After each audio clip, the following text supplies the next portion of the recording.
this is an iHeart podcast. Guaranteed human. If audiobooks are your thing and you've been meaning to listen to more of them, you should check out a podcast called Earsay, the Audible and iHeart Audio Club, hosted by Cal Penn. Each episode spotlights standout audiobooks on Audible across all kinds of genres: sci-fi, comedy, romance, thrillers, and more, with Cal talking to guests who help break down what makes each story worth listening to. It's a fun, easy way to discover your next great audiobook. Check out Earsay on the iHeartRadio app, Apple Podcasts, or wherever you get your podcasts.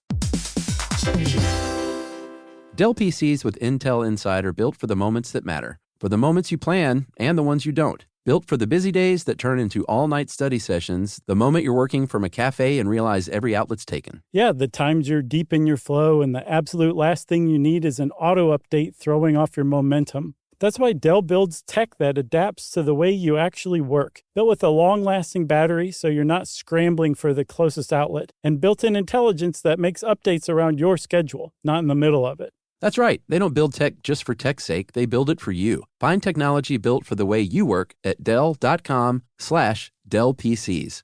Built for you. San Francisco, the SYSK treat.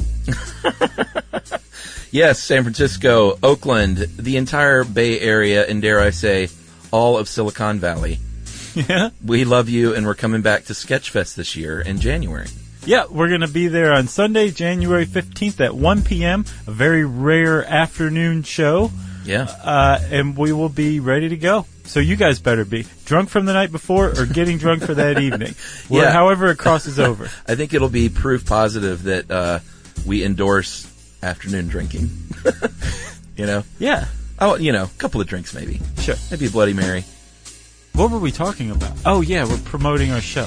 Oh, that's right. So we're doing that show on January 15th. You can go to the SF Sketchfest website to get tickets, and it's awesome. It's a great, great comedy festival. Lots of awesome shows that weekend, and for the following weeks. Yeah. So I encourage you to buy lots of tickets. Just buy ours first. Yeah. And hurry, because they're selling out fast. No joke. That's not a ploy. That's not a marketing ploy. No. They're really selling fast. We get emails every time. Guys, he told me to hurry. I didn't hurry. I'm shut out. And since this promo's petered out, it ends right now.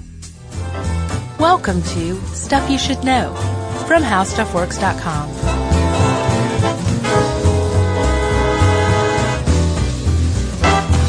Hey, and welcome to the podcast. I'm Josh Clark. There's Charles W. Chuck Bryant. Jerry's not here, but we are in beautiful London, England at Union Chapel.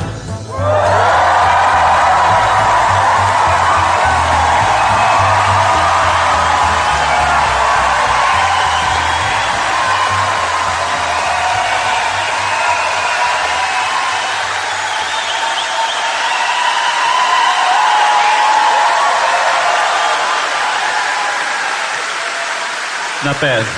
It's not bad. I have a good feeling about this. Stop! You're the man. Thank you, guys. That was the S word. For those of you at home just tuning in, you have no idea what we're talking about. Boy, the acoustics in this room. It's great. It's almost like they built it for that reason. Right. We should have done this from up there now that I think about it. No, I don't think so.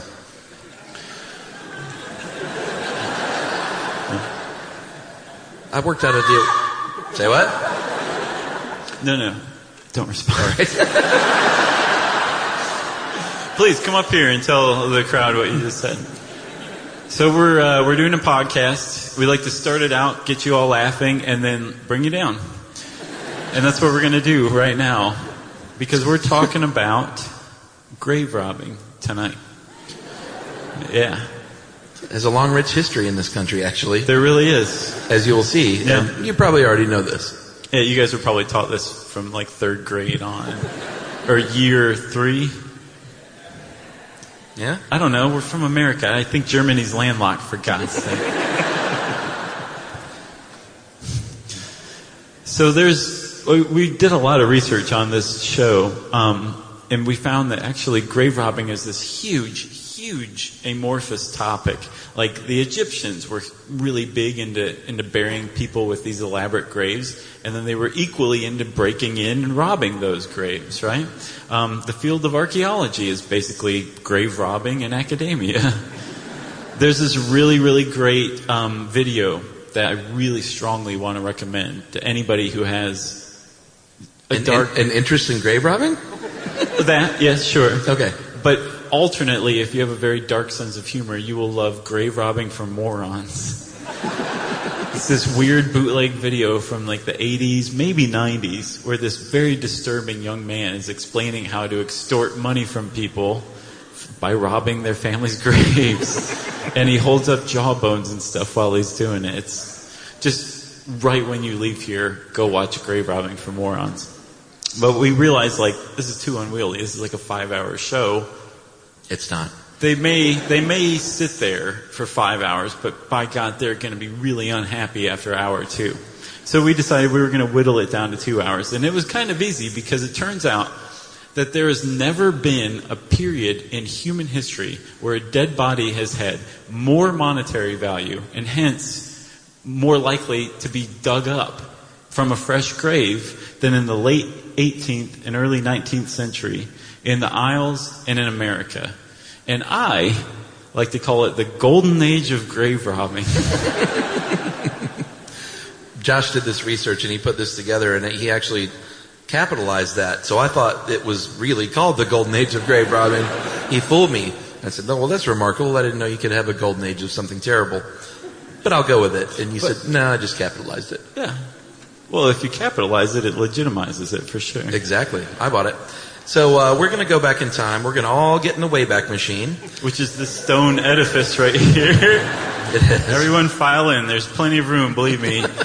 Lots of room in the other dimension this leads to. So we're going to go back to the mid-16th century and pretty much anything before that to what, I don't know what they called it back then. It wasn't called medicine or practicing medicine or being a doctor.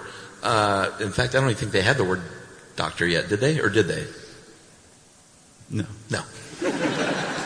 They were barbers and surgeons. Yeah. Surgeons stuck. Barbers did not.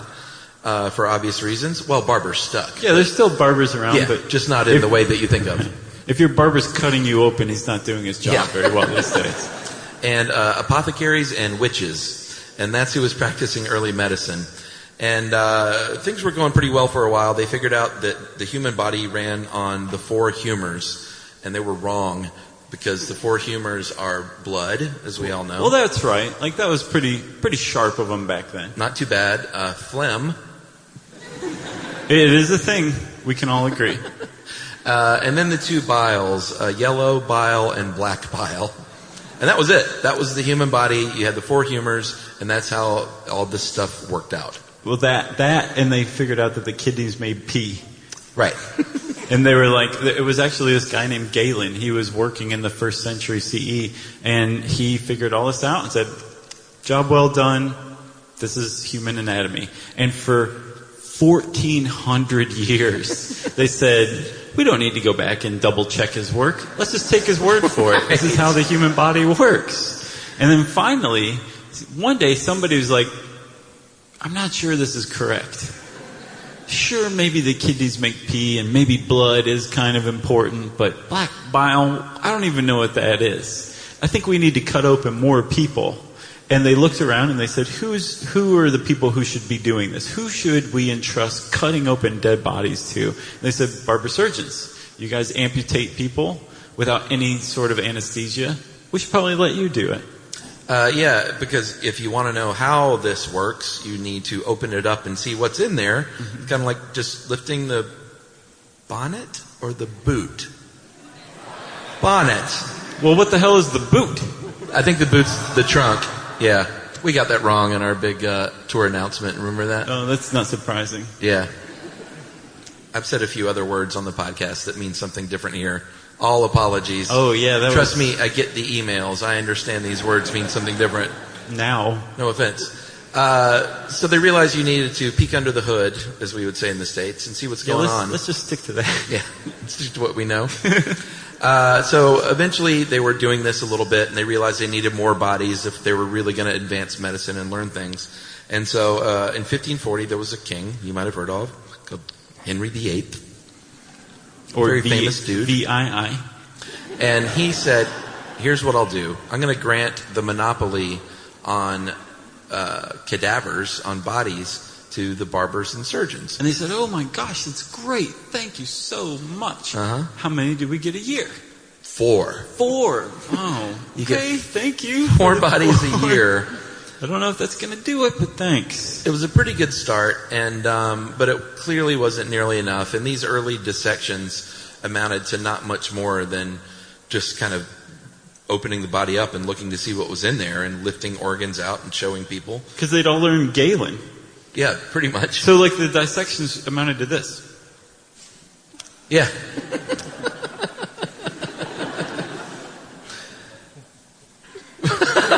What was that? The appendix? Appendix. Oh, okay. You called it, buddy. And then they get to the intestines and they're like, this is like magic. It's never ending. It just keeps coming.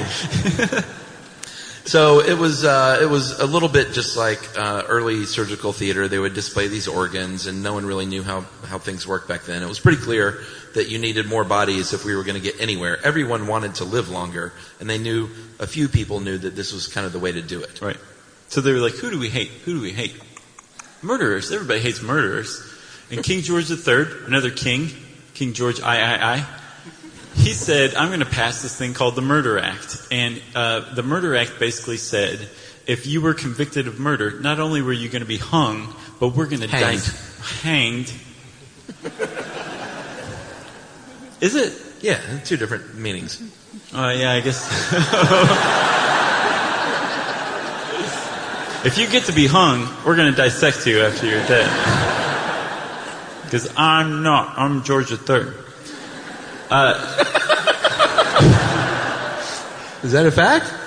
No. Oh, okay. I just made that up as I do from time to time. Again, I said Germany is landlocked. You know, Donald Trump has small hands. Apparently so. Apparently it's been recently proven. Somebody figured out to go to Madame Tussauds Wax Museum and measure the hands, because apparently the whole thing's Oh, really? Anatomically accurate, yeah. Oh, wow. Small hands. Oh, yeah, I just realized how we got on that. So you would be hanged if you were convicted of murder, and then after that, they would dissect you as like an additional, like, we hate you that much. That's how despicable we find you.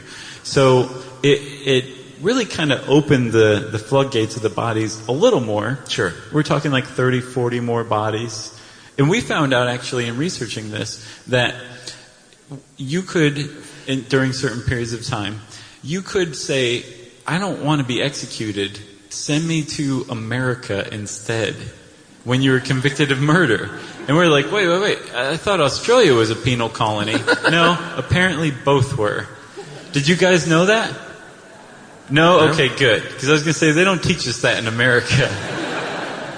There's all sorts of like rebellion, and we're not paying taxes, and you're crazy, we don't like you, you're not hung, king, and all that stuff. That's what they teach us.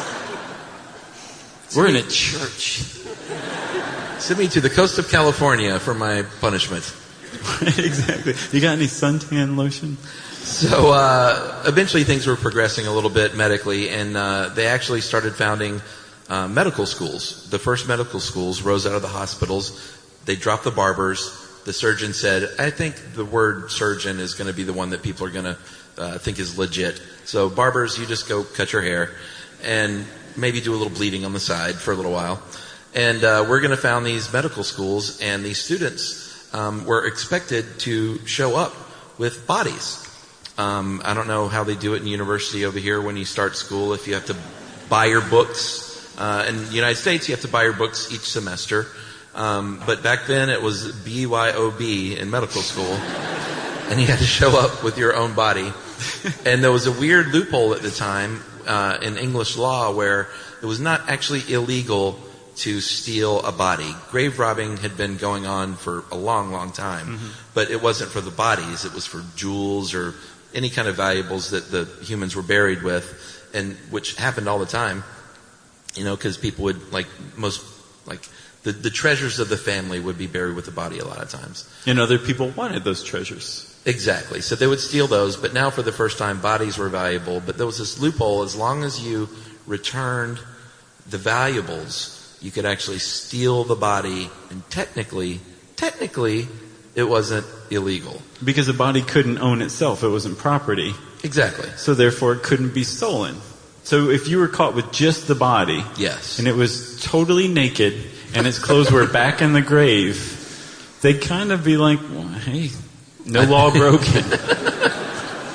Students didn't quite dig this, though. They were like, one day this is going to be a respectable profession to be a surgeon, and I know there's a loophole, but something about this doesn't feel quite right. It makes me fainty. Fainty? Fainty. The problem was that all these students, there were more and more students being attracted to the profession of surgery and of anatomy and studying this kind of stuff. So the more students that came, the more bodies were needed. Because back then there was no embalming, there was no refrigeration. And so after a very short period of time, a body would get gamey, right? So you come in one day with your saw and you go to saw it in like always, and your arm would just keep going. Oh. And you'd say, I need another body. And there were no more bodies. No. They'd say, go dig it up. And then you would say, I'm fainty. And they'd say, fine.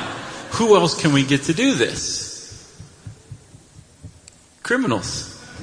Criminals would love to fulfill this. We have a black market that's establishing itself before our very eyes. Why not get criminals to steal the bodies, and we'll give them money for it? And that is how this whole thing erupted in the late 18th century and early 19th century. This weird convergence of scientific inquiry, social mores against the idea of dissection, and a lot of organized criminals that were like, sure, we'll dig up your dead bodies and sell them to you for money. And it all happened right here in London. Congratulations.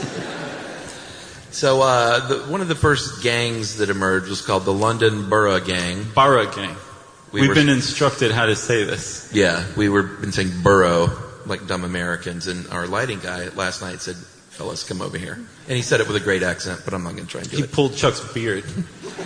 He has a great beard, too. So we rub beards together. And it's spelled Bara.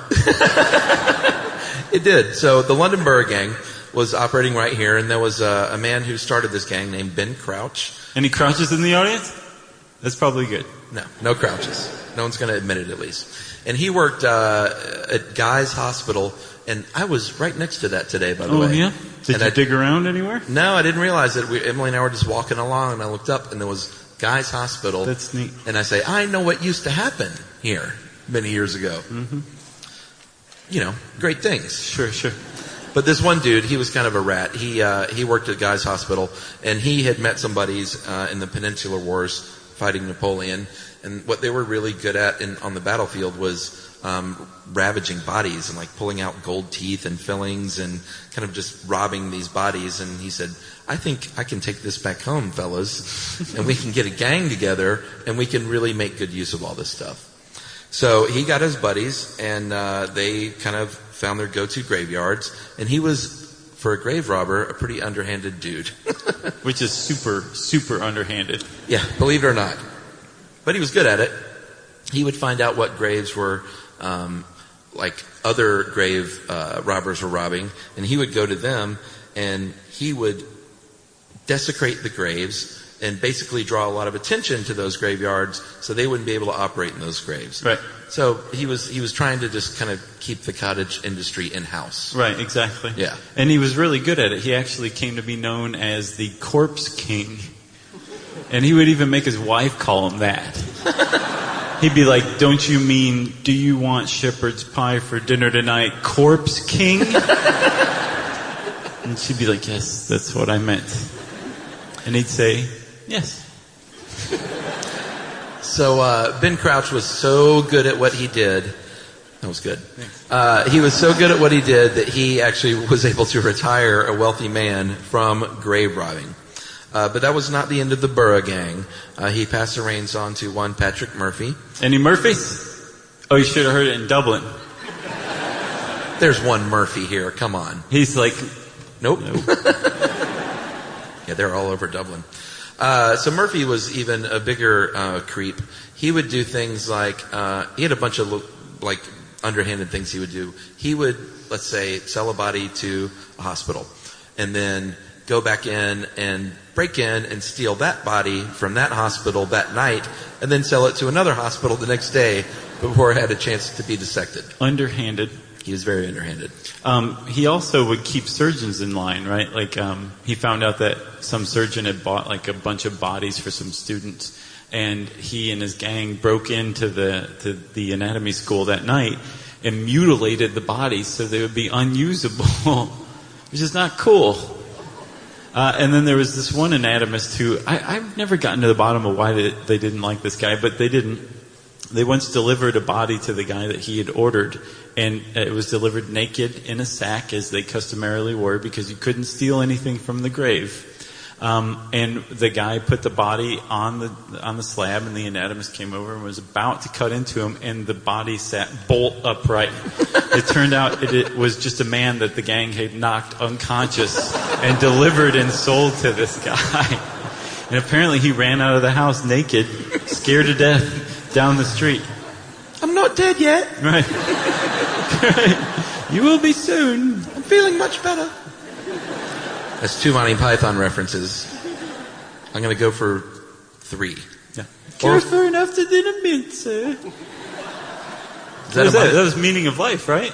Oh, okay. The big guy at the restaurant, yeah, and then yeah. he eats the mint and blows up, and his rib cage is left. Classic. Well, that's 3. Let's try and work in 5. Okay, 5. Can someone be in charge officially of counting? Monty Python references.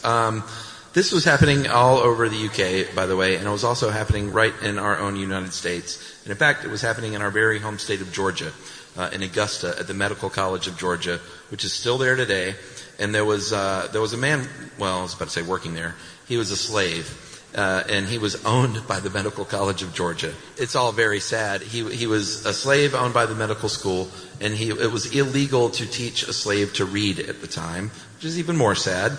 But they taught Grandison Harris to read because they wanted him to keep up with the obituaries, because he was really good at digging up graves and bringing in cadavers and keeping them in good supply. This guy had a knack for it, as a matter of fact. Yeah, and this kind of points out a thread that you'll see running through this whole history, that as long as bodies were being stolen from minority graveyards and marginalized people or mentally ill, like mental hospitals, the white establishment didn't much care.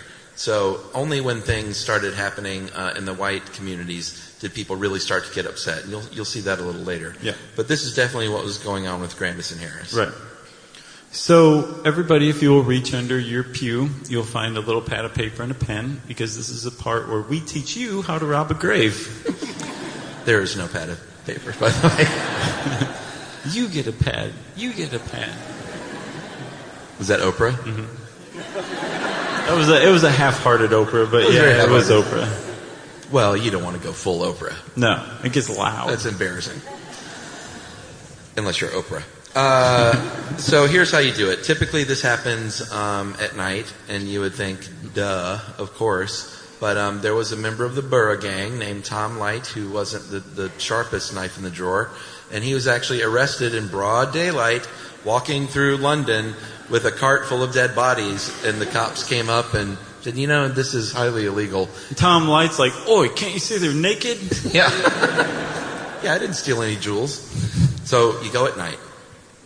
You use a wooden shovel, because a metal shovel against rock will make noise. Yep. And your whole job there is to be really quiet so you can get away with this. Right. So you got your wooden shovel, you're there at night, and I didn't know before we researched this that I just figured you just dug up the whole grave and raised the casket and pulled out the body. Right. That's a lot of work. No, you want to work smarter, not harder. Exactly.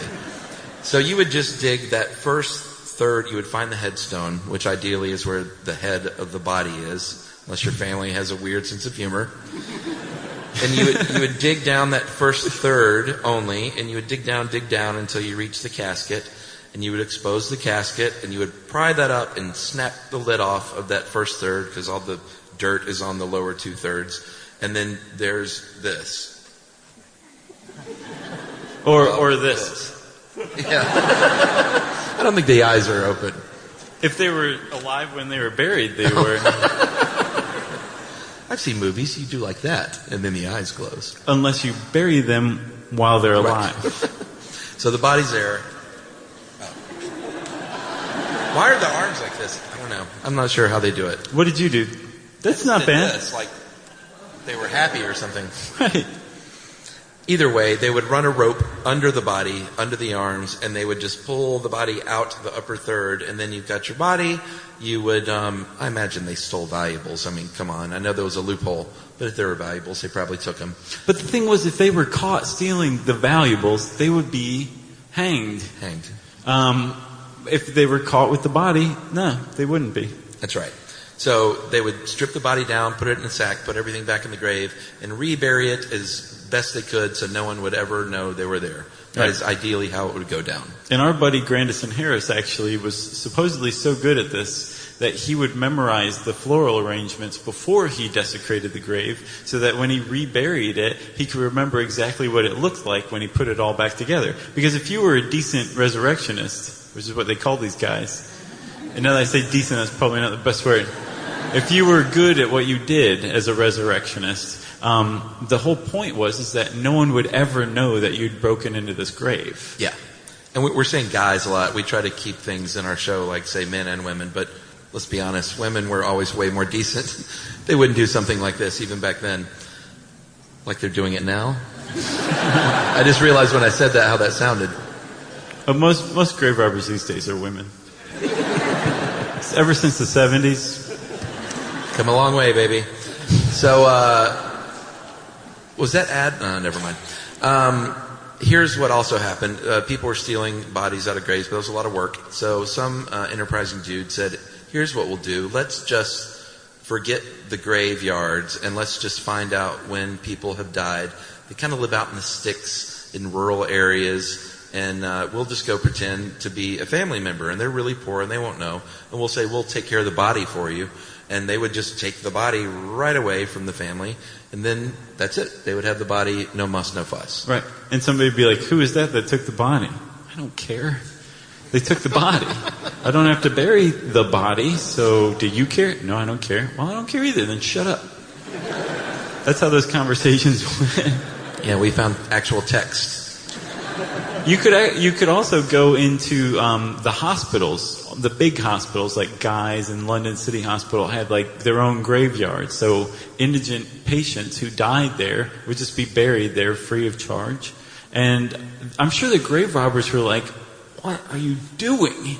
Because they would break into these graveyards that were very largely unpatrolled, and they would dig up the body and then go sell the body to a different hospital. So the body would be a patient one day, die, be buried, be dug up, and then be sold into another hospital within 24 hours sometimes.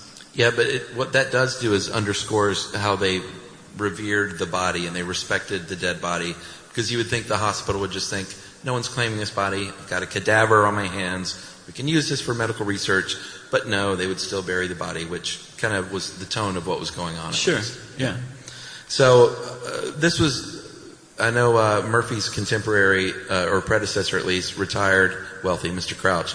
Murphy himself at one point made 144 pounds in one day, which is about $10,000 in today's dollars, by stealing 12 corpses in one, I guess, overnight period. Yeah. Which was amazing. Yeah. And the London cops figured they had 200 grave robbers working in London alone, and 10 of those were full-time grave robbers. They were able to quit their other job, which was probably a big day in the household. Honey, I have really big news. Yeah. You're going to be so proud. I can stop robbing orphans. I can just do grave robbing full-time. Stand up, guys.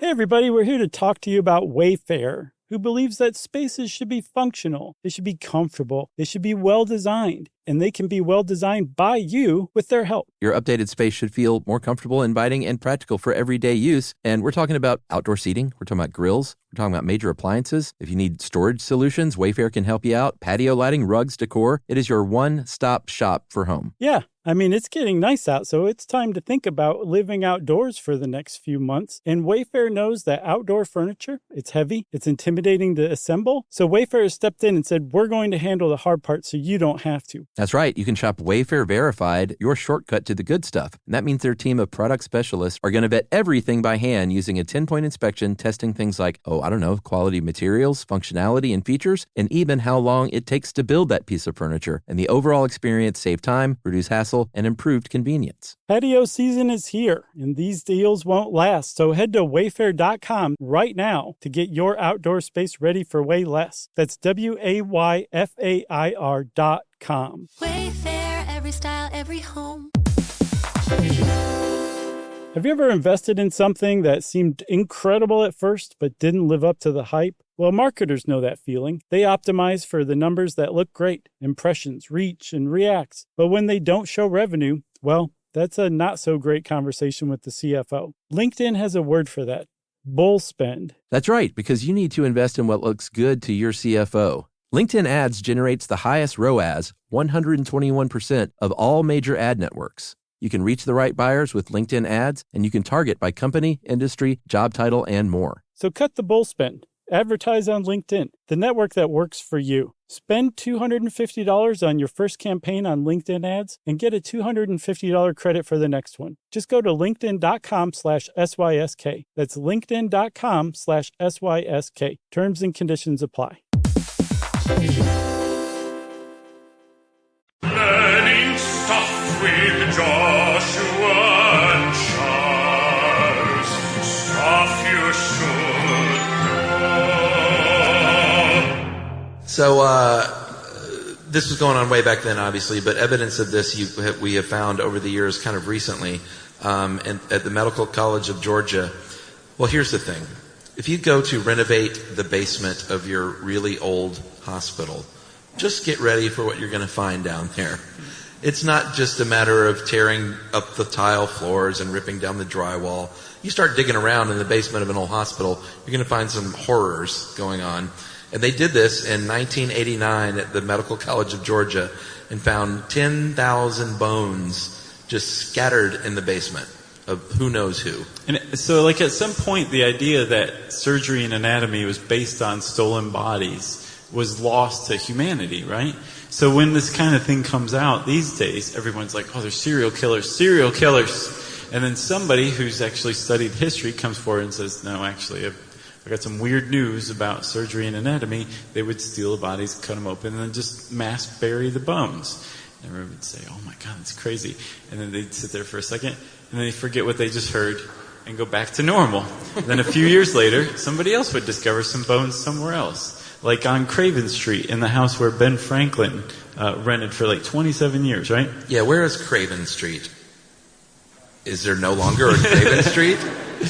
We just assume because you all live in the city, you know where Craven Street Is it not around? Is there no more Craven Street? It's next to Thank you, Charing sir. Cross. Thank you. I thought they buried Craven Street. They found 15 people, the bones of 15 people in this house on Craven Street that Ben Franklin rented. And of course everyone said, Ben Franklin was a serial killer. And the same guy came forward and was like, I told you this before. They used to dig up bodies, cut them open, basis of anatomy. I'm going back here. Look at the bones. Monty Python reference. No? Someone? That's 4. No, I don't know what that one was, but that was number 4. That's from Holy Grail. What part? When the rabbit in the cave, remember? And he's talking about the rabbit with the huge pointy teeth. He goes, look at the bones. No one? All right. I don't know if that's a legitimate quote. It may have been said in the movie, but It's a quote for me. We say neat, that's a quote. Yeah, that's true. Look at the bones. That's what I thought that was a very funny line. Not tonight. It's terrible. But when I saw the movie back then, I thought it was great. When I saw that movie 19 times. So most recently, right here in London in 2006, at London Hospital, this might have been on the news, they discovered 262 burials at London Hospital and 500 individuals in the yard there that were missing their skull caps, and they had basically skeletons that still had wires connecting themselves. It seems wrong. It Like does. if you're gonna steal a body, articulate the skeleton, and then go to the trouble of reburying it, disarticulate the skeleton. At the very least. Yeah, just clip the wires off at least. That's a t-shirt. It's not a good t-shirt. But that's 262 burials and 500 bodies. You do the math. Not everyone has their own plot. You know what I'm saying? Yeah, I know what you're saying. Hey. Wink, wink, nudge, nudge. So five. That's 5. Oh, wow, yeah. We did it, buddy. We did it. Good night, everyone. Nice job. So this was going on in the States, like we said, but as we implied earlier, as long as these were kind of marginalized people or they were slave graveyards, no one really got their hackles up. But something happened in New York City in 1788 called the Doctors' Riot of New York of 1788. I think that's the full title. You're right. And there's 2 ways the story goes down. One is way funnier than the other one. The first is that these boys were playing in a hospital in New York, and they saw just an arm, a white arm, hanging in the window, I guess to cure or dry or whatever, and they were disturbed and went home. That's the stupid one. That's not very good. The other version is these boys were playing near a hospital in New York, and they looked in a window, and the anatomist took a white arm and waved at them with it. Hello, young man. Come here. He's my favorite anatomist, for sure. And so that's the version we like to believe. And at any rate, they went home and they told their parents, and one of their fathers had just recently lost his wife. And he got worried that it might be her because he knew grave robbing was a thing. And he went and found that her grave had in fact been dug up and was a little angry, to say the least. Tad angry. He spun in a circle of rage that managed to attract 5,000 other people in New York at the time. And they started one hell of a riot. It went over for, I think, like 2-3 days. Yep. 20 people died. Mm-hmm. And they called it an anatomy riot. And the reason it was an anatomy riot is because they tried to find every dead body they could in the hospital, which they found a few, and they beat some doctors along the way. And then afterwards, they went to the medical college, and apparently word had gotten from the hospital to the medical college, Ixnay on the Oddies Bay. And they got rid of all of them, right? And so when they went and stormed the medical college, they didn't find anything. And they're like, well, our rage is not satiated. And what, like a little known footnote to this whole thing, when they got to the medical college, Alexander Hamilton was standing there. For real. They all said, Alexander Hamilton, what are you doing here? He said, peace, brothers, peace, sisters. Go back home. And they pushed his face out of the way and stormed the building. Pretty much. But again, they didn't find anything, so they found out that all the doctors and all the students were hiding out at the jail. And they're like, no jail can hold us. We're 5,000 strong. There's a guy circulating in the middle, just filled with rage, keeping us going. We're eating stuff from time to time to keep our energy up. It was a bad scene. They were literally shouting, bring out your doctors en masse in New York City in 1788. Bring out your doctors so we can kill them. This was the tone of the time. And this was not an isolated incident. There were like dozens of anatomy riots all over the United States back then. It's really very disturbing. It was kind of a thing. And you guys did it too, but like we really did it, you know what I mean? Yeah, we know how to like riot. Texas style or something like that. All right, so because all this was going on, it became pretty clear that people should take action on their own. If you're going to bury a family member, maybe you should take some steps to ensure that they would be laid to rest for eternity. Right. It's Some precautions. Yeah, it was a very inventive time. It was the Georgian period, and I don't know why I said it like that. You have to. The Georgian period. Right. Now drink some tea. I don't have any tea. So, Drink some gin. I don't have any gin. You lie. I just covered my tooth when I smiled. That's your new thing. It'd be funny if you got your finger like stuck in there. It's happened. No. No, but my daughter had her finger stuck in No. there. No, I'm just kidding. So this was a very inventive time, so they thought, let's come up with some ways to ensure this doesn't happen. Let's start kind of basically by just staggering sticks and things as we pile the dirt on the casket. Because again, they're using wooden shovels. Yeah, let's just make it harder to dig up the body, basically. Which is pretty simple, pretty straightforward. Sure. Another one was the Mort Stone, which was invented by a guy named Mort Stone. And it was just basically like putting a huge rock on a grave. And they're like, well, they'll never get into that grave. And they hadn't thought it through because all you have to do is dig around the stone and downward at an angle, and you get to the grave. That's that. Not too bad. They actually still use Mort stones every now and then today. Just a few years ago, in 2013, on Treadworth Road Cemetery in... Whoa. That's right. We needed music for that one. Yeah, we did. No, where was... I still don't know. Porno music, too, weirdly. That was a weird ringtone, dude.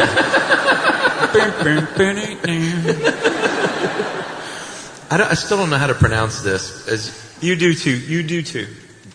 Gloucester? Gloucester! Gloucester, is that right? So we did our first show in Manchester, which apparently you're supposed to say mer. Because we said Gloucester. No, I said it. You're being kind. And like this audience had been going like this all night.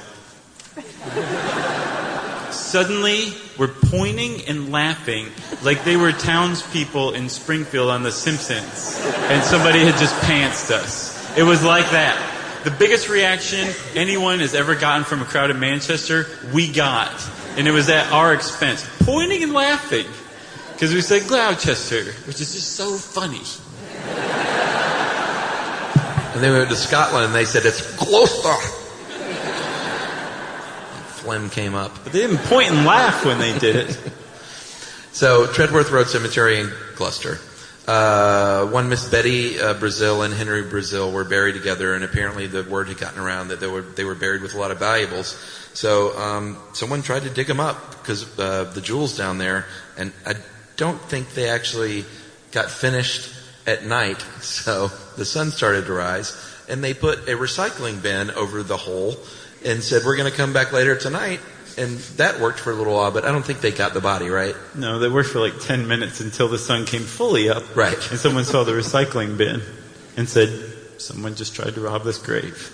In 2013. Yeah, still going on. Yep. So the next thing they invented was called the Mort House, invented by a guy named... No, wrong. It was Mort Stone again. No. This was basically just a mausoleum that you could not break into. It was heavy stone, and it was a place where you put your body where it was temporarily interred until it could find its final resting place. Right. For like 3 weeks. Yeah. Because that was the rule of thumb, was it took about 3 weeks for a body to become unusable by an anatomist, and therefore it was out of danger of being stolen by a grave robber. And if you had a Mort house, most people said, impenetrable, maybe. I'm going to guard it and be armed while I do. So a lot of people stood watch in cemeteries at this time. And as a result, cemeteries were places where there were a lot of shootouts between families standing watch and protecting graves and grave robbers who were so brazen that they wouldn't run, they'd shoot back. Be like, no, that's my body. No, that's my aunt. Well, we're taking your aunt. No, you're not. And it would just go like that for a while. Or they would get in shootouts with other families standing watch that they'd mistaken for grave robbers, which happened a surprising amount of time. Yeah, graveyards, it wasn't a place to be back then at night if you wanted to remain safe and alive. And it's still not.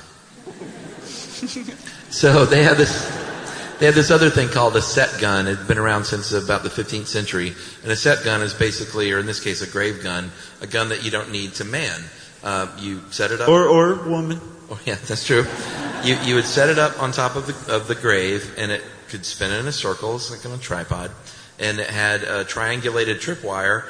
So if you're walking along with your wooden shovel and you go to steal a body, it would trip it, and then this gun would just start randomly firing in a circle. And you would get, and I quote the article we're working from, a grave robber who tripped the wire would get an ass full of musket ball. Yeah. That's what it said. An arseful, excuse me. This is from the guy who capitalized the golden age of grave robbery. Another version of that was a shotgun inside the casket. So they would pry it open and look inside and literally get shotgunned in the face. And the best, if you were like a family who knew what they were doing, you put the shotgun in the corpse. Which should be, that's not what you want to see when you get shot in the face with a shotgun. Yeah, that's your last thing. Believe me, we're from America. And then, what does that mean? We got shotguns all over the place. Oh, right. Another little enterprising idea was called the torpedo, the grave torpedo. And the grave torpedo, and our same friend who said, no, it's pronounced Barra, pointed this out to me after the show. He came up to me after the show and said, let me correct you guys on a few things, which I love. Again, he grabbed Chuck's beard. And I just thought it was funny. It's called a grave torpedo because what it is a landmine. You would just go walking toward the grave and you would be exploded. And which it makes you feel like bad for a second. Then you're like, oh wait, this is against grave robbers. So exactly. That's But he pointed out that the early torpedoes were really just mines, and it just kind of got morphed eventually to be something that you would shoot out of a submarine. So now it's a colloquialism. Yeah, torpedoes. The grave torpedo coming soon.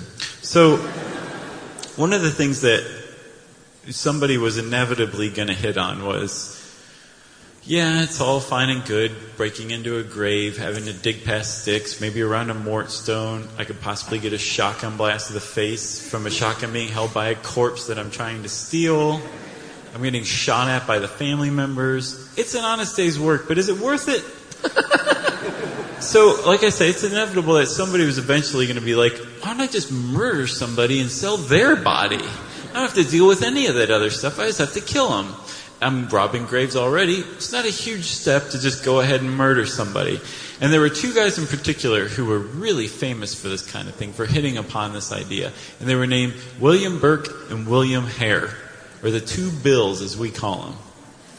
Someone just wooed in the back. Yeah, you're not supposed to woo those guys. You could maybe woo the Simon Pegg film, but we didn't reference that. So Burke and Hare, they were born in Ulster, and they immigrated to Edinburgh to work on the Union Canal, and they met each other there and said, hey, are you a disgusting creep? I am too. I could tell in your eyes. Let's be pinky swear buddies. Nice. And they stabbed each other in the back as they pinky swore too. Forever. And I think, which one ran the boarding house? Hare owned the boarding house. Burke was a cobbler sometimes that rented space there. That's right. So Hare, he's working at the boarding house, and he said, I've got this guy living there named Old Donald. He died. Which happens to guys named Old Donald eventually. It was a weird nickname when he was 4 years old. But now he's so wrinkly. Now he's living up to it. Old Donald died owing £4 in back rent. He said, all right, here's what we'll do. I know a good body can fetch some money these days.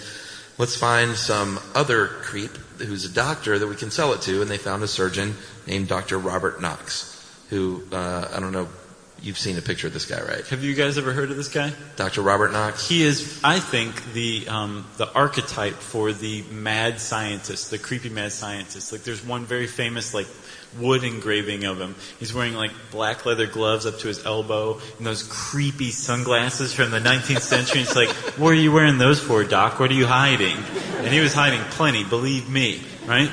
So if you look at a picture of this guy, you're like, that's where that came from. And this guy was a real living guy who gained a reputation for being a ghoul eventually. And he was the man who was like, boys, I'll give you £7 10 shillings for Old Donald.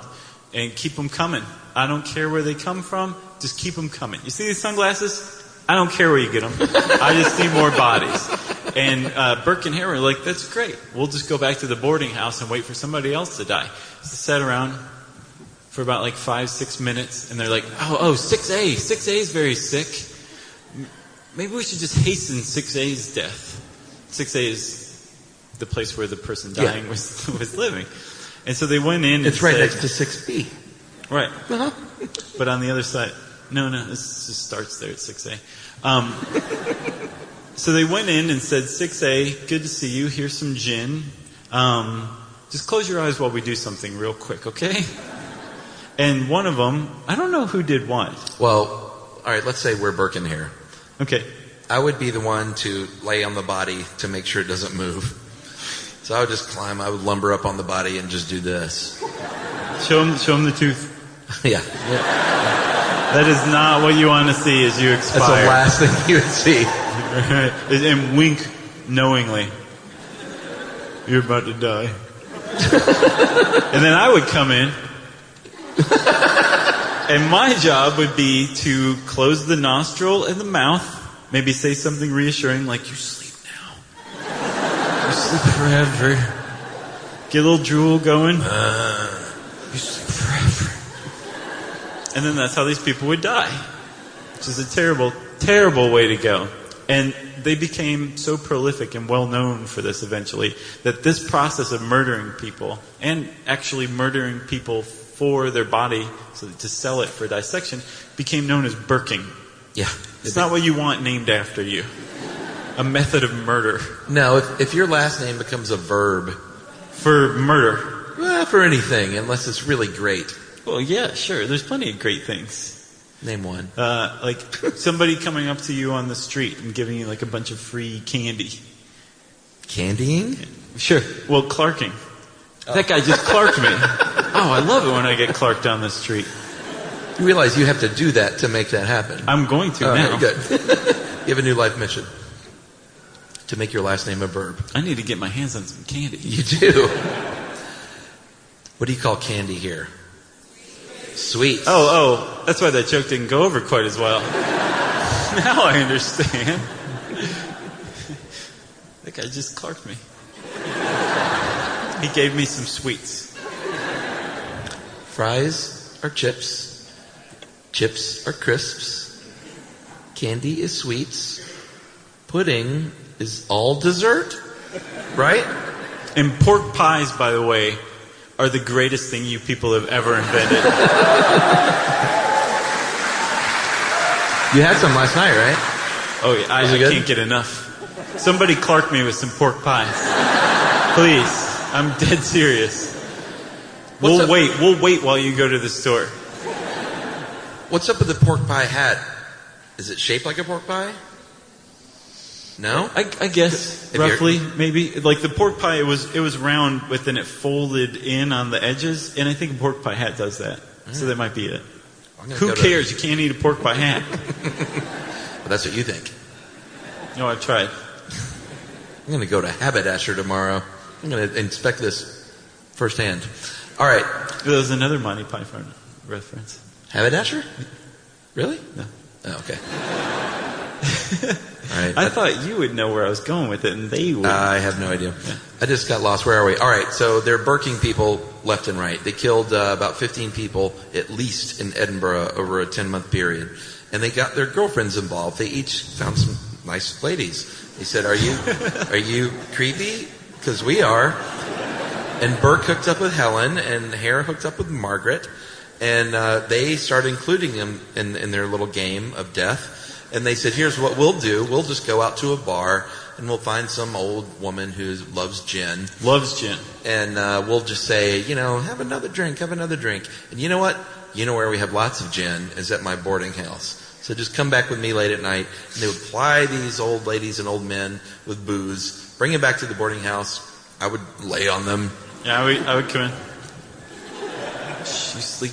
And it was a cottage industry, and things were going along swimmingly for a while until they got a little greedy, as things go when there's money involved, and they started to... Well, money and murder. Yeah, money and murder. I've seen the movie Shallow Grave. That's a bad combination. I know how that goes. So, you guys haven't seen the movie Shallow Grave, or have you? No? Oh, you should see it. It's good. There are British people in it. So they started burking people who were actually a little well-known in town. And Edinburgh wasn't the biggest city at the time, so people kind of knew one another. And they got in real trouble when they finally picked off this dude named Jamie, who everybody knew in the town.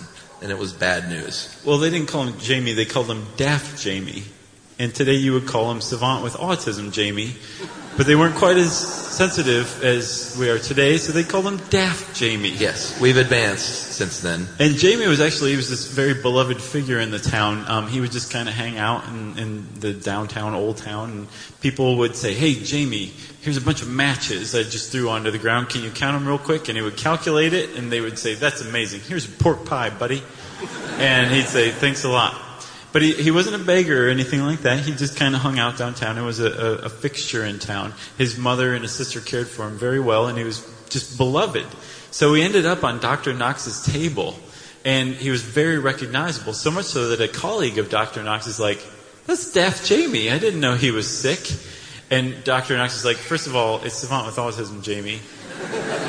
Secondly, no, it's not." And he started cutting the head off. Right then. Seriously. And threw it out. And they're like, "No, it is. Daft Jamie has a club foot." And Dr. Knox started cutting off the club foot. And then he said, "Okay, let's begin a great new year." And started cutting open Daft Jamie. And that was not the only one. There were several other people that were recognized on the table. Oh, yeah. And so Dr. Knox kind of fell under suspicion.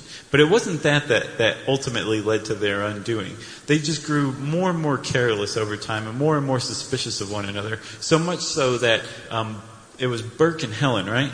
Yeah. Burke and Helen said, "Hare and Margaret, we think you're killing people without cutting us in.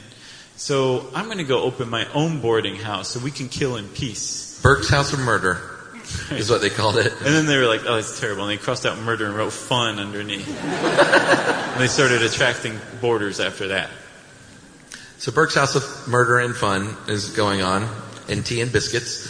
And they're drawing in people, and they're killing people on their own as a duo. And they're not very good at keeping things quiet. They're good at the killing part. It's the covering up afterward part they suck at. Exactly. At one point, they had a body in the boarding house that they just covered up with straw and hay.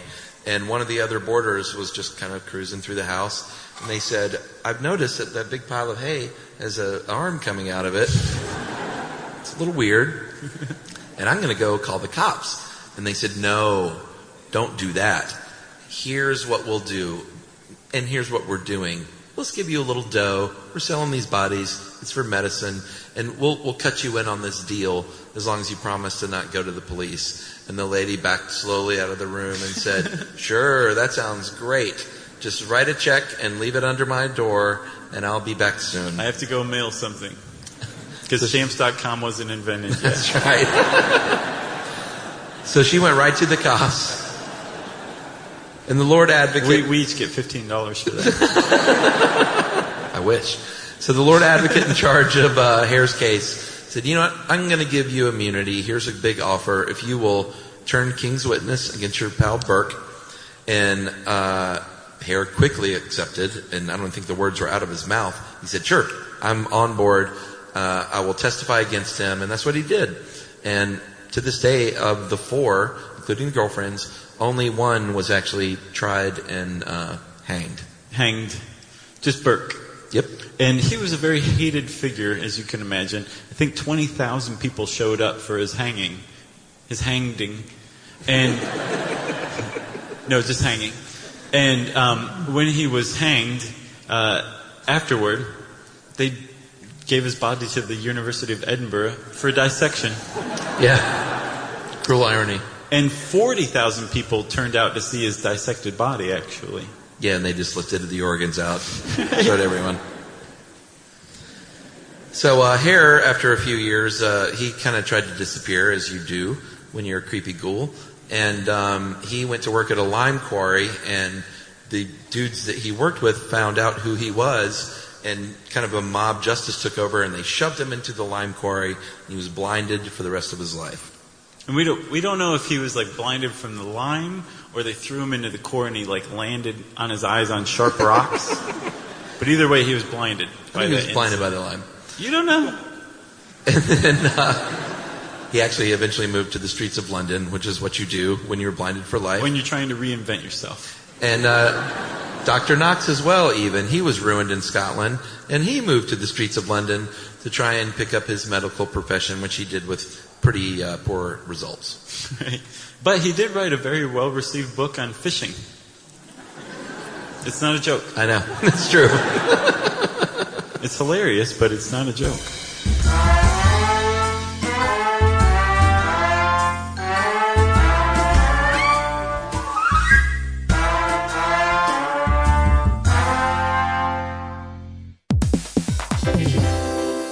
Have you ever invested in something that seemed incredible at first but didn't live up to the hype? Well, marketers know that feeling. They optimize for the numbers that look great, impressions, reach, and reacts. But when they don't show revenue, well, that's a not so great conversation with the CFO. LinkedIn has a word for that: bull spend. That's right, because you need to invest in what looks good to your CFO.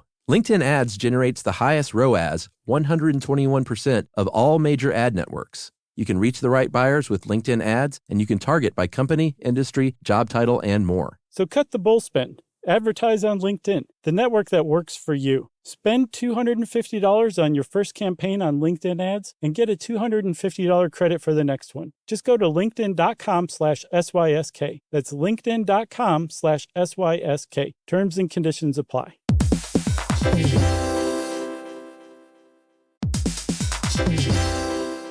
Running a business is hard enough, so why make it harder with a dozen different apps that don't talk to each other? One for sales, another for inventory, a separate one for accounting. Before you know it, you are drowning in software instead of growing your business. And this is where Odoo comes in. Odoo is the only business software you'll ever need. It's an all-in-one, fully integrated platform that handles everything: CRM, accounting, inventory, e-commerce, HR, and more. No more app overload, no more juggling logins, just one seamless system that makes work easier. And the best part, Odoo replaces multiple expensive platforms for a fraction of the cost. It's built to grow with your business, whether you're just starting out or already scaling up. Plus, it's easy to use, customizable, and designed to streamline every process. So you can focus on what really matters, which is running your business. Thousands of businesses have made the switch. So why not you? Try Odoo for free at odoo.com. That's ODOO.com. Learning stuff with Joshua and Charles. Stuff you should know. All right, so people are being killed. People are digging up bodies. There's anatomy murder. Years before Burke and Hare, I think like a decade before, there was a guy named Thomas Wakefield who was a surgeon and the publisher of The Lancet, a great medical journal that we use. It's still around today. They're coming for us. So he was the publisher of The Lancet, and he said, this anatomy murder is going on. This is like in 1820. And he said, everyone should be afraid because there are dudes out there that will kill you just to sell your body. And so be very afraid. And there were a lot of surgeons, too, who were fairly liberal-minded, who were saying, we need better laws than what we have now. We need more bodies because people are robbing graves. People are murdering for these bodies. There's this huge demand that's being fulfilled in terribly illicit ways. We have to get better laws. But the problem is these surgeons, as prominent as they were in this weird position where they looked like ghouls. Like, can we have some more bodies, please? Please just deliver them fresh to our door. So anytime they were challenged, they would back off very quickly because they all had stolen bodies back in their labs, right? So the status quo remained the same until Burke and Hare came out. And you guys actually, you should be very proud, you had your own group of Burkers here in London. They were known as the London Burker Trio. And they killed a bunch of people. What came to be called anatomy murder, or Burking. And the one that undid them was they killed a 14-year-old boy who'd recently emigrated from Italy. And they delivered him to, I think, Guy's Hospital. Yeah. And the porter at Guy's Hospital said, that's pretty weird. We don't usually get warm dead bodies delivered to us. It seems a little sloppy. Maybe I should follow up. So he took the boy to one of the anatomists and said, what do you think about this? And the anatomist said, well, I think this boy's neck was broken about 45 minutes ago. It's probably murder. So luckily the porter knew who had delivered the body, and the cops found the guys. They were hanged themselves. And between the Burker trio and Burke and Hare before them, the public's eyes were finally totally open to this. There was no avoiding this any longer. Like, people were being murdered to supply bodies for anatomists. And they didn't know who to blame. Like, there were some anatomists who were convicted of dissecting cadavers. But for the most part, people, I think, got that maybe the law's a little weird right now, you know? Maybe we have this weird prohibition that we should rethink. Parliament, sort this out. And Parliament did, actually. Exactly. Who do you turn to? So the House of Commons gets involved. They get things done. And they hold hearings, and they said, here's what we'll do. Let's get some of these resurrectionists, and let's trot them up. Let's give them immunity and say, you can, if you testify, you get away scot-free. And they're like, oh, you mean immunity? What did I say? Yeah, you said immunity. Oh, okay. And they trotted them out, and they told these sordid tales of digging up bodies, and it was very salacious in the news. Yeah, and everybody was like, yeah. The public was very interested. Tell us more. And then they got surgeons, and they said, well, let's hear from you. And they talked about the need for cadavers, and it was kind of a big deal because, you know, everyone wants to live longer. And in order to do that, we need to cut people open still. So it's like a double-edged sword. It totally was. Yeah. So finally, Parliament said, all right, here's what we'll do. We're going to take action. Just picture me in a powdered wig, and it'll all make sense. Which is hilarious, by the way. Every couple of months, Chuck will just walk into the studio wearing a powdered wig, and I'm like, it's powdered wig day. So Parliament says, here's what we're going to do. We're going to provide some legitimate bodies by passing the Anatomy Act of 1832. It's a very big deal. Yeah, because right out of the gate, on paper at least, it got rid of the black market on cadavers, because it said anyone who has legal possession of a dead body, and the body is dead, the body never said while they were living that they didn't want to be dissected, and no spouse or family member is saying you can't cut open that dead body. You could take that body down to your local anatomist and say, here you go. Just roll them up the steps, walk away. And they'll cut them open for you, right? And this was really radical. It really flew in the face of the sentiment at the time. Because again, remember, the Murder Act of 1751 said, not only are we going to hang you for being a murderer, we're going to dissect you afterward. That's how disgusting we think you are. And that really took kind of a unspoken social stigma and codified it. And this went a long way to undoing the damage that the Murder Act had done as far as the public view of dissection. The problem is if you were wealthy or middle class at the time, you weren't exactly running out and saying like, yes, dissect me. And the whole problem with the idea of being dissected is that at the time, you thought that when Judgment Day came and you were in your grave and God stood you up and you're just standing there like, what do you think, huh? Well, it wasn't so bad, right? That's not how it works. God would look you up and down and be like, you look all right. You can come in. But if he saw that you were missing your eyes, maybe your guts, or you were just an articulated skeleton, he'd be like, you look terrible, lay back down. And that was the sentiment behind not being dissected at the time. So the Anatomy Act kind of governmentalized this idea that, no, dissection's actually okay. Forget your religious beliefs. Just listen to us, Parliament. And it actually kind of worked. But at the same time, what it really did and what it was criticized for was that it put the burden of supplying cadavers to science onto the poor, which is kind of already the process, but in this sense it really kind of codified the whole thing. Yeah, but like you said, it did make a difference. I think between 1832 and 1932, more than 57,000 cadavers were legitimately donated to medical science in the United Kingdom alone. So it really made a big impact, and science was advancing and medicine was advancing. So it wasn't to the close of the 19th century that dissection really came to be accepted by the public. Right. And people started to say, you know what, this is actually a good thing. Donating organs, donating bodies is something that we should kind of try and embrace a little bit more. Right. And to this day, sadly, it still kind of goes on in a weird way, right? It does. So like if you go into an anatomy lab or a medical school in the United States and you come across an articulated skeleton, those skeletons are mostly made up of individual bones that were stolen from robbed graves in India, which means the U.S. outsourced grave robbing. Yeah, and is currently outsourcing grave robbing. So To finish up the show tonight, we, in true Stuff You Should Know fashion, are going to do a top 5 robbed graves that only has 4. I don't know why we do that. One of them doesn't even count. Well, that's true. But we're going to start with a dude named Charlie Chaplin. Very famous actor. Born here in London, allegedly. That's right. Did you guys know that? I think they did. That's good. Born in London, died on Christmas Day. Very sad. It is, because he loved Christmas. He did. He died in 1977, and just a few months later, in March of 1978, Charlie Chaplin's grave was robbed. Stole his body, called his wife, Lady Una Chaplin, and said, "I want 400,000 pounds for Charlie's body." And she said, "Nope." Charlie would have thought this rather ridiculous, was her quote. And they went, "Oh." They went, Never thought of that. No, don't hang up. I'm thinking this.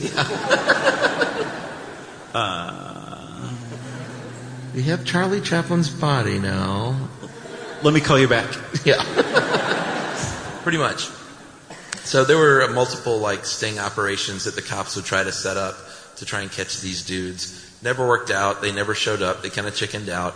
And eventually they realized that there was one phone call that they were supposed to make to the police. So they tapped the phone of Lady Una Chaplin and staked out 200 phone booths in the area. And they actually caught the guys red-handed. Yep, they did. A couple of auto mechanics. Yeah, one of them had the best name I may have ever heard. Yeah, there were 2 guys, Roman Wardis and Gancho Ganev. I want a horse named Gancho Ganev one day. Somebody Clark me a horse named Gancho Ganev. Clark you a horse? Yeah. Oh man, I love that term now. I do too. I'm making it happen, baby. Why do you want a horse? Well, I love horses, but a horse named Gancho Ganev. All right. It just fits like Gancho Ganev, the horse. I love it. What's your horse's name? Gancho Ganev, of course. Yeah. He was Clark to me, in fact. So eventually they did catch these guys, and they led him to Chaplin's remains, which were about 10 miles from the original graveyard. And then they reburied Charlie Chaplin. And you'll see a thread here. When you rebury a body after it's been stolen, you tend to cover it with 7 or 8 feet of cement on top. Pretty sensible. Yeah. Yep. So the next one, I personally don't think this one counts, but we've included it anyway. Abraham Lincoln. Have you guys ever heard of President Abraham Lincoln from where we live? He was a president from where we live. Anyway, Abe Lincoln died, and something like 11 years later, some robbers attempted to break into his grave. And the robbers had a rat in their midst. And the rat had told the cops that this was going to happen. So the cops staked out the graveyard waiting for the robbers. And apparently the cops were the Keystone Cops, because one of their guns went off and alerted the robbers that they were there. And the robbers turned and ran, and the Keystone Cops ran into each other and fell down. And it was weird, but it happened. And they didn't actually steal Lincoln's body, which is why I'm he shouldn't be on this list. Yeah. What's sad is I actually made this list. But I didn't think it through clearly.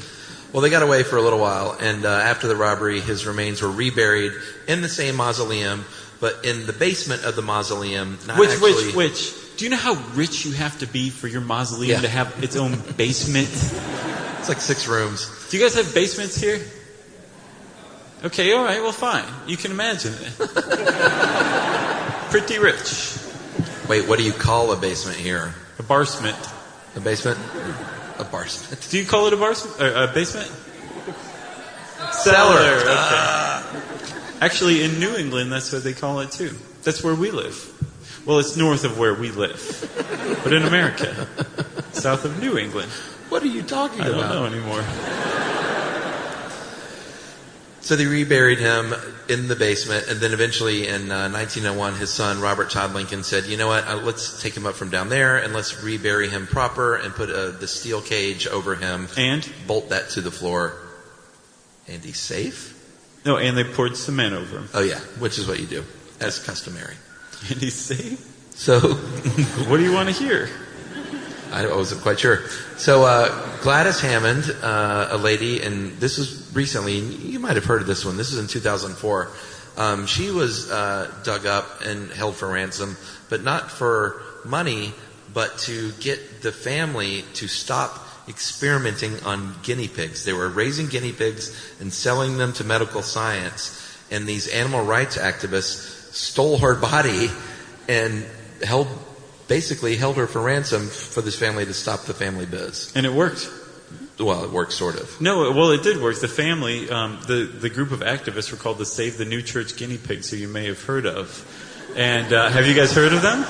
No, you haven't? They just thought it was funny. Oh. It's a cute name, but they were dead serious, you know?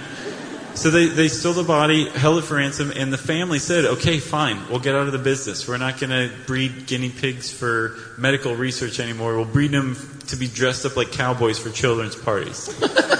Surely you have no problem with that. The original purpose for guinea pigs. So they actually did get out of the business, and the people who robbed the grave and stole the woman's body, the family member's body, didn't give it back. They just never got back in touch. They were like, we moved on to Wales now. We don't care about guinea pigs anymore. So it took 18 months before they finally caught these people and said, where's the body? And they're like, oh, she's in some heathland. And that's it. What's a heathland? Country? No, heathland, is it a moor? Yes, it's a moor. What's a moor? I think there's quicksand on the moors, isn't there? Boggy area? No? A field? Is it a field?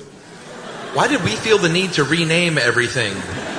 Those are great words. We renamed it. These guys were here first. No, that's what I'm saying. Oh, Yeah, those are wonderful words. Heathland is beautiful. We don't know what it is, but it sounds great. Stupid Americans. So we're going to finish up the list with Joseph Haydn. And by the way, we have a microphone right there. After this, we're going to have about 10 or 15 minutes left to do a little Q&A. If anyone has any questions, you can do so. If you don't, you can leave. If you have to pee, you can leave. It won't hurt our feelings. We understand. We both have to pee right now, too. Speak for yourself. I have to pee, totally. And we're going to finish up with Joseph Haydn, Franz Joseph Haydn, very famous Austrian classical composer. And he died, this was during the phrenology movement. We've talked a little bit about phrenology on the show. This is when you thought that you could look at a human skull and really tell a lot about the person and about where the smarts were and where the genius was, perhaps. So it was a big deal to get your hands on the skull of someone like Haydn. Right. So they went to the gravedigger and they said, we'll give you some money if you cut off his head and give it to us. And the gravedigger said, you had me at money. Yeah. Pretty much. So he did so, and he gave them the head, and they macerated the skull, which means you make the rest of the head disappear through magic until you're just left with a skull. What? That's maceration. Oh, okay. It's not magic, though. Oh, okay. Pretty much just soak it in a liquid. It's really gross. I gotcha. Eventually everything goes away but the skull, which is what you want. And the dudes, Joseph Rosenbaum and Johann Peter, looked at the skull and said, oh my gosh, will you look at this? Look at the musical bump on that skull. And the other one was like, wait. Did you say musical bump? You made that up just now, didn't you? He's like, yeah, totally, but it's going to stick, I think. It's probably just a deformity. Musical bump. It's Haydn. Of course he has a musical bump. So they had this skull, and they weren't too shy about keeping it quiet. One of them, even for a little while, kept it in his home. They would have dinner parties, and it was Haydn's skull, and he kept it in a glass case with like musical notes and compositions, and like an quill and pen. And it was prominently displayed, and then the cops eventually found out about this. Well, somebody went to go rebury Haydn. Yeah, because he wanted to be moved to the family plot, right? Yeah, he died during wartime, and it was kind of hastily buried. And a couple of decades later, they finally went to rebury him. And when they did, they were like, I didn't know Haydn didn't have a head. He had, last time I saw him. So they go and someone says, you know what, I totally knew who has his skull because they're not too shy about it. It's over at this guy's house, over at Rosenbaum's. So they go over to Rosenbaum's house. This is really awful. His plan was to hide it in the mattress, to get his wife to lay on the bed and tell the cops that she is menstruating. And the cops are like, blah, blah, blah, blah, blah, blah, blah, blah, blah. And they like all just ran out of the house. Pretty much. You keep your skull. That's basically how it went down. And again, we've come a long way since then. And the skull was eventually reunited. Well, they gave them a fake skull at the time. They said, here's a skull. They knew the jig was up, but they really, really wanted Haydn's skull. Yeah, so they gave him a fake. They reburied that with Haydn, thinking it was Haydn's skull.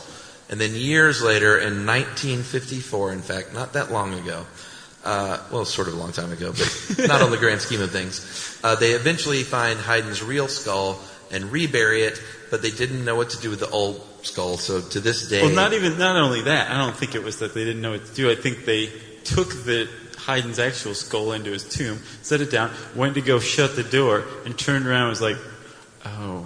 Right. Which one has the musical bump? Which one is... And then they said, forget it, we'll just bury both of them. Pretty much. So to this day, Haydn's skull is still buried, or his grave still has two skulls buried in the same grave. Yep. If you went and dug it up today. It's a very little known fact. So that is grave robbing. Yep. And that is the end of our show. Yes.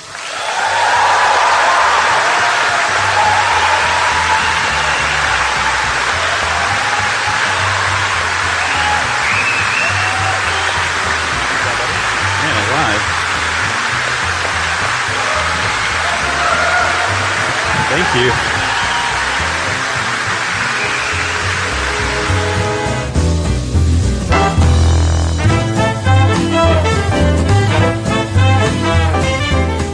For more on this and thousands of other topics, visit howstuffworks.com.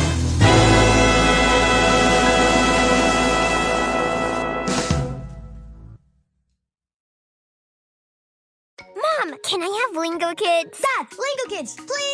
When did we become the Lingo Kids house? No idea. Last week it was dinosaurs. This week it's... Lingo Kids! Why Lingo Kids? Because it's the best thing ever. We can play games with astronauts, wild animals, and superheroes. With more than 4,000 interactive games, songs, and shows, Lingo Kids is the #1 entertainment platform for young kids. So, no dinosaurs? And dinosaurs. Lingo Kids! Everything kids love. Download it for free. Imagine never buying gas again. Well, you can with an electric vehicle. EVs are easy to charge as your phone and perfect for everyday life. You can drive daily with confidence everywhere you go. Most Americans drive just 40 miles a day, and most EVs are equipped with 200 to 400 miles of range. Plus, they've got fewer parts, they require fewer repairs, and they produce fewer headaches. And with all those pluses, it's no surprise that we're seeing more and more EVs on the road, which makes the planet happier and happier. The way forward is electric. You can learn more about EVs at electricforall.org. This is an iHeart podcast. Guaranteed human.